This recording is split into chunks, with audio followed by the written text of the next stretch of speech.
Ágætir áhorfendur, þið eruð að horfa á verkefnið sem Burkni, Róbert, Egill og Ólafur gerði í orkutæknifræði hérna árið 2010.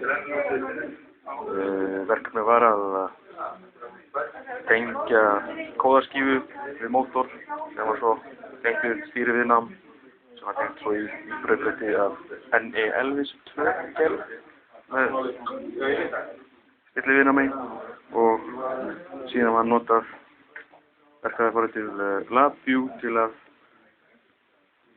að hanna rásina og stýra greifinni.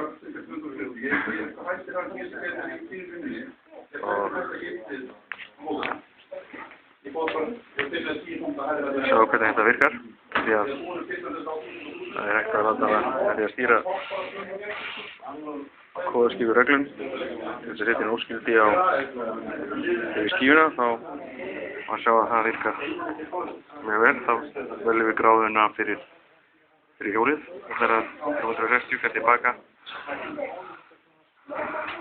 og sjáum að hann er að velja óskildið á stöðinni með kóðaskífunni. Svo er hægt að skipta og velja aðra reglun með því að setja þá inn óskildi fyrir hraða á skífunni. Þá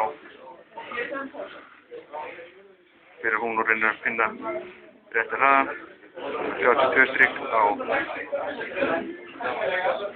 hjólinu, þá hafa verið að stilta á 50, þá hafa verið að setja 50 strik á mínútu. Eins og við sjáum það virkar með því að ekur við hraðan, þá